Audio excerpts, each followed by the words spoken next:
ऐं चौथी पॉइंट ऐं इम्पोर्टेंट पॉइंट आहे त जंहिंमें इहो हुननि चयो त जेका ब्रिटिश गवर्नमेंट हूंदी will be the responsible for the implementation of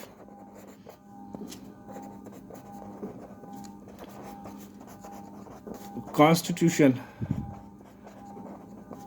British government जेका हूंदी उहा रेस्पॉन्सिबल हूंदी जेको कॉन्स्टिट्यूशन ठाहींदा, जेके शयूं उन में कंदा, अमेंडमेंट्स कंदा, चेंजिस कंदा, उनखे इम्प्लीमेंट करे सघिजे। पर हिकिड़ी ॻाल्हि हुई त जेको आहे सो इट्स स्टेट्स जेके हूंदियूं विल बी या shall be free to accept or reject the constitution. हाणे जेके स्टेट्स हूंदियूं उन्हनि खे इहो हक़ु ॾिनो वियो त उहे जेको आहे सो फ्री हूंदियूं त उहे जेको आहे सो उन कॉन्स्टिट्यूशन खे एक्सेप्ट कनि थियूं या नथियूं कनि। ठीकु आहे। ॿियो जेको हुन में पंजी पॉइंट हुई election for the assemblies, elections for the assemblies will be held at the end of the छा जेका 1939 खां वठी 1944 ताईं हली एंड ऑफ द वार। कहिड़ी वार? World war. ठीकु आहे।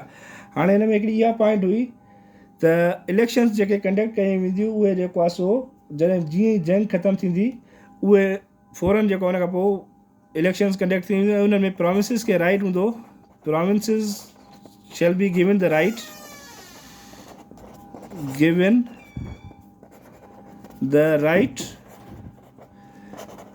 to choose their representative।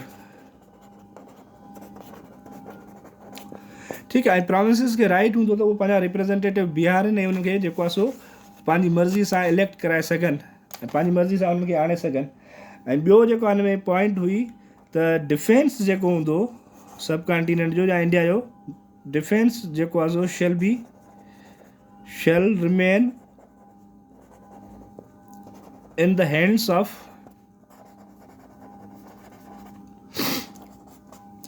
British government। ठीकु। हाणे हिन में हिकिड़ी इहा इम्पॉर्टेंट शइ आहे त जेका मेन कम वारी ॻाल्हि हुई डिफेंस, उहो ब्रिटिशर्स पंहिंजे हथ में पिया रखनि। जेको ब्रिटिश चए पई जेको सब कॉन्टिनेंटल डिफेंस जो स्ट्रक्चर हूंदो या डिफेंस सां रिलेटेड जेके शयूं हूंदियूं उन्हनि खे जेको आहे सो लुक आफ्टर केयर कंदी ब्रिटिश गवर्नमेंट पाण कंदी। ब्रिटिश गवर्नमेंट उनखे लुक आफ्टर कंदी त मतिलबु जेको आहे सो डिफेंस हुई, मेन शइ हुई डिफेंस। जे डिफेंस उनजे हथ मां निकिरी वियो त पोइ जेको आहे सो ब्रिटिश गवर्नमेंट जेको आहे सो हेजमोनी सब कॉन्टिनेंट मां जेको आहे सो ख़तमु थी वेंदी। ऐं नेक्स्ट जेका पॉइंट हुई हिन में, नेक्स्ट पॉइंट इहा हुई द ब्रिटिश गवर्नमेंट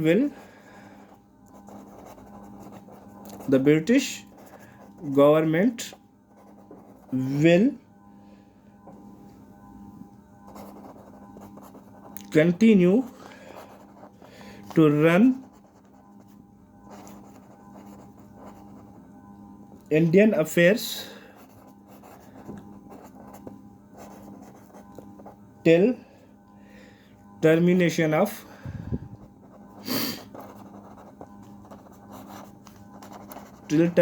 war। हाणे जेका नेक्स्ट पॉइंट हुई त इन में इहो लिखियो हुननि ब्रिटिश स्टेफर्ड क्रिप्स साहब त ब्रिटिश गवर्नमेंट जेको आहे सो ओसिताईं जेको आहे सो हुनजे सब कॉन्टिनेंट जे मसइलनि खे ॾिसंदी जेसिताईं जेको आहे सो या वार जंग ख़तमु नथी थिए। ऐं जीअं जंग ख़तमु थींदी त ब्रिटिश गवर्नमेंट जेको आहे सो पंहिंजो जेको आहे पावर ट्रांसफ़र कंदी। ट्रांसफ़र करण खां पोइ इलेक्शन्स कराईंदी ऐं जेको आहे सो इलेक्शन कराए पोइ सिंपल पावर ट्रांसफ़र कंदी। पोइ उहा कांग्रेस खे अचे या मुस्लिम लीग खे अचे। उन्हनि मेन ही पॉइंट्स रखियूं क्रिप्स मिशन त जेको आहे ही पॉइंट्स हूंदियूं ऐं हिननि पॉइंट्स खे जेको आहे सो मदे नज़र रखंदे असां ट्रांसफ़र ऑफ पावर कंदासीं। पहिरें में चवंदो आहे जेका कॉन्स्टिट्यूशन असेंबली जा मेंबर इलेक्टेड मेंबर हूंदा या नॉमिनेट मेंबर हूंदा स्टेट्स जा, उहे हिकिड़ो गॾु करे उन्हनि खे हिकिड़ो टास्क ॾींदासीं त कॉन्स्टिट्यूशन फ्रेम कनि। ठीकु आहे। ऐं उहो कॉन्स्टिट्यूशन फ्रेम जेको कंदा उन में मुस्लिम लीग जा मेंबर बि हूंदा, आज़ाद रियासतुनि जा मेंबर बि हूंदा, ऐं जेको आहे सो कांग्रेस जा मेंबर बि हूंदा। ठीकु, प्रिंसली स्टेट्स जेके आहिनि उन्हनि खे राइट हूंदो त उनजी मर्ज़ी एक्सेप्ट कनि या न कनि।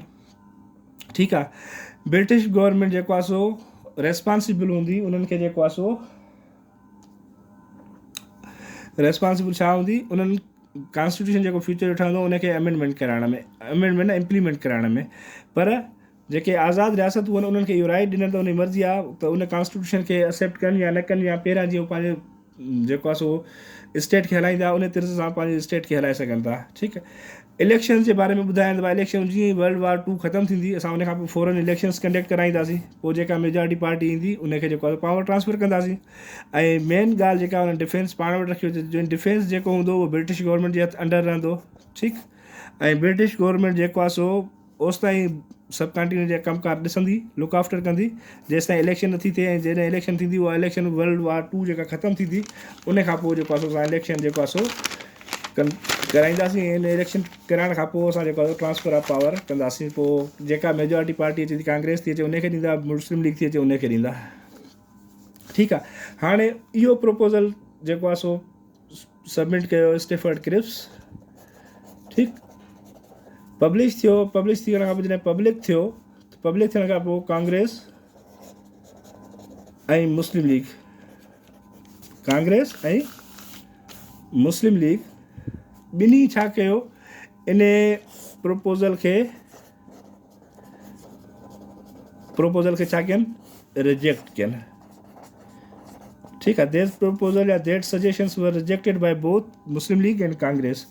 हाणे रिजेक्ट थियण खां पोइ छा थियो, गांधी जी चवण ते जेको आहे सो हुननि गांधी स्ट्रगल शुरू कई, या गांधी इन जेको आहे सो क्रिप्स मिशन जे बारे में चयो, it's a blank cheque, it's a blank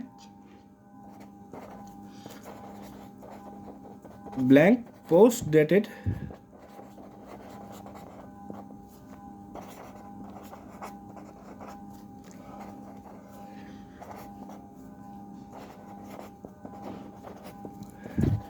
गांधीअ चयो it's a blank post dated cheque on falling bank. माना चई हिकिड़ो असांखे लॉलीपॉप था ॾियनि त जेको आहे सो फ़िलहालु असांखे ठाहे जोड़े हीअं कनि, पोइ हीअं कंदा, पोइ जॾहिं वार ख़तमु थींदी ऐं उहे आज़ादु थींदा त पोइ पंहिंजूं पॉलिसीज़ वरी जेको आहे सो शुरू कंदा इम्प्लीमेंट कराइण। ठीकु आहे, ऐं क़ाइदे आज़म बि जेको आहे सो इनखे रिजेक्ट कयो, त न इन में जेको आहे सो पाकिस्तान जी ॻाल्हि ई न आहे, मुस्लमाननि जी हुनजी ॻाल्हि ई न आहे। ठीकु आहे, हाणे पोइ कांग्रेस जेका स्ट्रगल शुरू कई उहा क्विट इंडिया मूवमेंट कई, क्विट इंडिया मूवमेंट जी स्ट्रगल शुरू कई।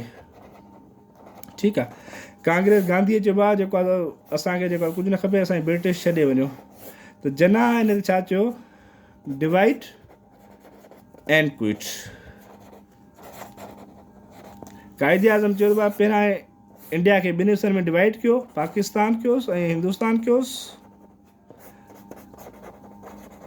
ठीकु आहे, पाकिस्तान ऐं हिंदुस्तान खे पोइ तव्हांजी मर्ज़ी आहे, तव्हां जाॾे वञो, divide and quit.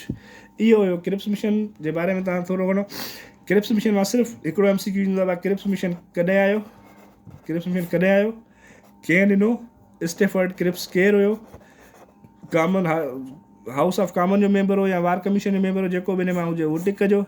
Stafford Cripps India कॾहिं आयो, रिपोर्ट कॾहिं पब्लिश कई। 4 MCQs ईंदा आहिनि, बाक़ी उहे 4 MCQs खां डिटेल में तव्हां पढ़णु चाहियो त नॉलेज लाइ बहितर आहे, पर टेस्ट जे पॉइंट ऑफ व्यू खां सिर्फ़ु 4 MCQs जेके मां तव्हांखे PDF मोकिलींदो हुन में सिर्फ़ु टिक करे मोकिलींदोमांव, उन ते NB लिखंदोमांव, सिर्फ़ु उहे पढ़िजो। उन्हनि जेके क्रिप्स मिशन सां रिलेटेड को बि MCQs ईंदो उन्हनि मां ईंदो, उन्हनि खां ॿाहिरि को बि कोन ईंदो। ठीकु, चलो इंशाल्लाह नेक्स्ट क्लास में मिलूं था, ओसिताईं ख़ुदा हाफ़िज़।